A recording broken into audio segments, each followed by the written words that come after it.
COVID-19 र जारी लकडाउनका कारण नेपालको आर्थिक गतिविधि तथा व्यावसायिक क्षेत्रमा परेको प्रभावका विषयमा विभिन्न उद्योगी व्यवसायीहरूसँग हामीले विशेष संवाद गर्दै आइरहेका छौँ।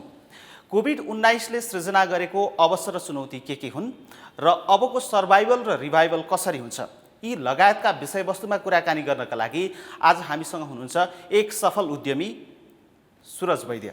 सर, यहाँलाई स्वागत छ। नमस्कार छ मेरो। अहिले कोभिडको बीचमा यो आर्थिक गतिविधि तथा व्यावसायिक क्षेत्रहरू कसरी अगाडि बढिरहेछ? मलाई लाग्छ यो नेपाल मात्र होइन, संसारमै चाहिँ अर्थतन्त्रको विकासमा यसले ठुलो एउटा चोट चाहिँ पुऱ्याएको छ र हरेक मुलुकले आफ्नो योजना बनाइसकेको छ र त्यो सन्दर्भले जुन जीडीपीका ग्रोथहरूको एउटा एक्सपेक्टेसन थियो हरेक मुलुकले त्यो घटाएको छ। आउने दिनमा चाहिँ समस्या हुन्छ भने सबैले बुझेको छन्। त्यसले गर्दाखेरि मलाई लाग्छ नेपालमा त्यसको असर त्योभन्दा अझ बढी परेको छ, किनभने एउटा हामी ल्यान्डलक मुलुक पनि हो, सानो मुलुक पनि हो र हाम्रो जुन चाहिँ इकोनोमी बेस चाहिँ रेमिटेन्समा थियो त्यसमा हामीलाई ठुलो एउटा चाहिँ धक्का परेको छ। जस्तो म सुरुमै प्रवेश गरिहालेँ, हामीले चाहिँ यो 2020लाई भिजिट 2020 मनाउने तयारी गरिरहेका थियौँ। त्यसको तयारी कहाँसम्म पुगेको थियो? अब त्यो फेरि सुचारू हुने सम्भावना छ कि छैन?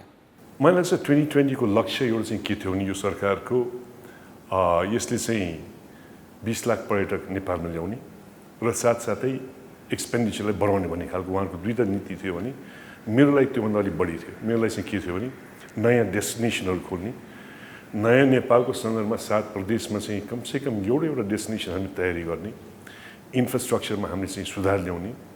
गौतम बुद्ध एयरपोर्ट तयार हुन्छ भने हामीले सबैले ठानेका थियौँ, जसले गर्दा लुम्बिनीको महत्त्व अझ बढ्छ भनेर त्यो आधारमा हामीले कार्यक्रममा अगाडि बढाएका थियौँ। यो भ्रमण वर्ष 2020 चाहिँ एउटा मेरो लागि मैले भन्ने गर्थेँ बियोन्ड 2020 भन्ने शब्द मैले प्रयोग गर्थेँ।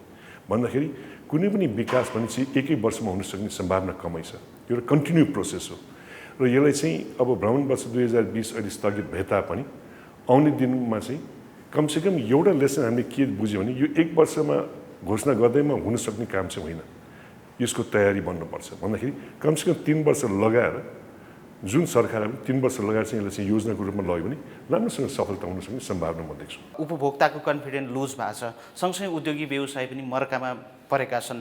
सरकारले एक खालको राहत जुन तरिकाको एक्सपेक्टेसन गरेको थियो त्यो खालको आउन सकेन भन्ने तपाईँहरूले पनि बताइरहनु भएको छ।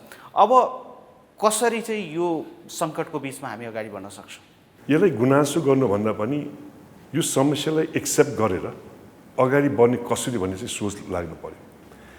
मेरै कुरा गरौँ, अहिले हाम्रो एउटा सिमेन्ट फ्याक्ट्री बन्दैछ धादिङमा, ठुलै लगानी हो, जोइन्ट भेन्चर हो। अहिले हाम्रो फ्याक्ट्रीमा 320 जना चाइनिज मजदुर त्यहाँ काम गरिरहेछ भने नेपाली 300 भन्दा बढी नेपालीहरू त्यहाँ काम गरिरहेछन्। मेरो अप्सन एउटै थियो कि बन्द गरेर सबैलाई घर पठाइदिनु या नभए क्वारेन्टाइन गरेर काम अगाडि बढाउँ र हामीले डिसिजन के लिए भने कामलाई अगाडि बढाउनु छ, पछि हट्ने होइन भन्ने निर्णय लिएँ। मलाई लाग्छ त्यो राम्रै निर्णय भयो। त्यो मैले भन्नु खोजेको के छ भने हरेक चिजमा हामीले चाहिँ गुनासो गर्नु भने त्यसको यो चाहिँ अप्सन के हुनसक्छ त भने चाहिँ त्यो आधारमा हामी बढ्ने हो।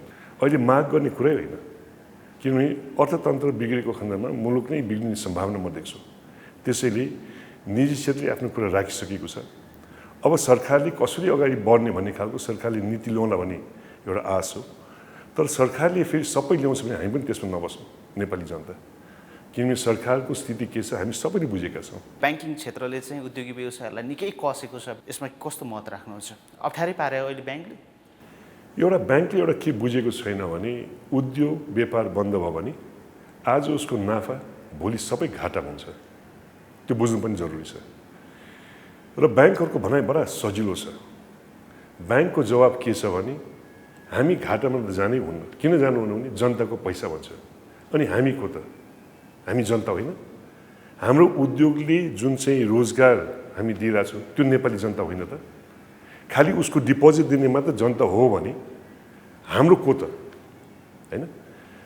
तपाईँको ब्याङ्कको तपाईँले चाहिँ उहाँहरूको चाहिँ ब्यालेन्स सिट हेर्नुहोस्, नाफै नाफामा छ, कहिले घटेको छैन। उहाँहरू त एउटा चाहिँ ब्याङ्कर होइन र मनी लेन्डरको काम गरिरहेछ। हाम्रो पहिला हुन्थ्यो नि सुन दिएर चाहिँ पैसा लिने खालको चलन, अहिले पनि ब्याङ्कको मेन्टालिटी चेन्ज भएको छैन। मोनिटरी पोलिसीमा भएको ढिलाइलाई चाहिँ तपाईँले कसरी लिनु भएको छ? मेरो बुझाइमा के छ भने राष्ट्रिय ब्याङ्कले के गर्नुपर्ने उहाँले थाहा छ, नगरेको मात्र हो। कारण के हो मैले बुझ्न सकिरहेको छैन। पोलिसी भन्ने समयमा आउनुपर्छ। पोलिसीले धेरै मुलुकको चाहिँ स्थानीय जनताहरू, उद्यमी, व्यापारी, ठुलो सानो सबै कुरेर बसिरहेछन्। ढिला गर्दाखेरि खास यसको कसैलाई फाइदा छैन। विभिन्न कुरा मार्केटमा आइरहेछन्, ब्याङ्कलाई सहयोग गर्नलाई चाहिँ, इन्ट्रेस्ट उठाउनलाई चाहिँ, बढाउनलाई चाहिँ टाइम दिएको भन्ने खालको पनि कुरा सुन्छन्। कतिसम्म सत्य हो हामीलाई थाहा छैन। तर राष्ट्रिय ब्याङ्कले पनि अहिले चाहिँ एउटा लिडरसिपको रूपमा चाहिँ हामी खोजिरहेछौँ अहिले। अब मोनिटरी पोलिसीमा के एक्सपेक्टेसन गर्नुहुन्छ? मेरो एक्सपेक्टेसन धेरै छैन। बजेटमा मैले धेरै एक्सपेक्ट गरेको थिएँ। कहिलेकाहीँ नेपाली जनताले धेरै एक्सपेक्ट नगर्ने राम्रो फाइदा हो, किनकि केही आइदियो भने हामी खुसी हुन्छौँ, तर धेरै एक्सपेक्टेसन गरेर नआएको खण्डमा हामी दुःखी हुन्छौँ। उद्योगी व्यवसायीहरूले चाहिँ एकदमै यो बिचमा हामीलाई सर्भाइभ गर्न गाह्रो भयो भने मात्रै भने यो बिचमा कमाएको नाफा चाहिँ कता गयो त भन्ने खालका सवालहरू पनि आइरहेछ। बिल्कुल ठिक हो, यो सवाल आउनु जरुरी पनि छ। व्यापारीहरू के गर्छन् भने व्यापारीहरू कसरी चाहिँ अगाडि बढ्छ त भन्दाखेरि आज मैले 10 रुपियाँ लगानी गरेर मैले 12 रुपियाँ कमाएँ, त्यो 2 रुपियाँ म चाहिँ घर लाँदैन। त्यो 2 रुपियाँ पनि फेरि म लगानी गर्छु त्यो 10मा भन्दाखेरि 12मा थप्छ। मेरो टोयोटाकै कुरा हो। मैले एउटा सानो बुवाले एउटा सानो ग्यारेजबाट सुरु गर्नुभयो, त्यसपछि अफिस बनाउनु भयो, हामी बढ्दै गयौँ, हाम्रो लगानी बढ्दै गयो, हाम्रो व्यापार बढ्दै गयो। बुवाले चाहिँ टोयोटाबाट सुरु गर्नुभयो, उहाँले चियामा लगानी भयो, कुखुरा पालनमा लगानी गरे, होइन, इँटामा लगानी गरे, कन्स्ट्रक्सनमा लगानी गरे भन्दाखेरि निजी क्षेत्रले पैसा कमाउँदाखेरि त्यो ब्याङ्कमा हाल्दैन। जुन आधारले मान्छेले सोध्छन् त्यो ब्याङ्कमा हामी हाल्दैन, त्यसलाई वृद्धि गर्दै लान्छौँ भन्दाखेरि हाम्रो नाफाहरू इन्भेस्टमेन्टमै जान्छ। अबको बाटो के हुन सक्छ? संसारको 2 लार्जेस्ट स्ट्रङ्गेस्ट इकोनोमिक पावरको बिचमा एउटा भिडन्त भइरहेछ अहिले। नेपाल एउटा सानो मुलुक, 2टा मुलुकको बिचमा हामी छौँ, भारत र चाइना। यो बिचमा बसेर हामी नेपालीकोलाई कसरी फाइदा लिनुपर्ने यो स्ट्राटेजी बन्नुपर्ने एकदम जरुरी छ। यसमा हामी चुक्यौँ भने नेपाललाई ठुलो अर्थतन्त्र मात्रै होइन विभिन्न आधारले चाहिँ हामीले अप्ठ्यारो पर्न सक्ने म सम्भावना देख्छु। कोभिडले नेपाललाई के सिकायो भनेदेखि 3-4वटा चिज सिकाएको छ। एउटा food security is the most important for the nation, किन फुड सिक्योरिटी बिना कुनै पनि मुलुक रहन सक्दैन। युथ इम्प्लोइमेन्ट महत्त्वपूर्ण हो, किनभने तपाईँले इम्प्लोइमेन्ट दिन सकेन भने त्यो मुलुक रहँदैन। पब्लिक हेल्थ कति महत्त्वपूर्ण रहेछ भने अहिले बुझ्यो। चौथो एजुकेसन। एजुकेसनमा धक्का पऱ्यो भने हाम्रो चाहिँ भोलि आउनेको युवाहरूको चाहिँ एउटा चाहिँ त्यहाँ डिस्टर्बेन्स भयो भने त्यसले कति ठुलो असर पार्छ। त्यसले यो 4-5 ठाउँमा चाहिँ नेपाल सरकारले अब कमसेकम मलाई लाग्छ उद्योग वाणिज्य महासङ्घ जस्तो संस्था, नेपाल सरकारहरू मिलेर चाहिँ यो 4-5 सेक्टरमा चाहिँ नेपालको विकास कसरी गर्ने भन्ने चाहिँ एउटा चाहिँ स्टडी गर्ने जरुरी छ। दिस इज माई कन्सर्न अहिले। हस्, यहाँको महत्त्वपूर्ण समय र विचारका लागि धेरै धेरै धन्यवाद। धन्यवाद सर, थ्याङ्क यू।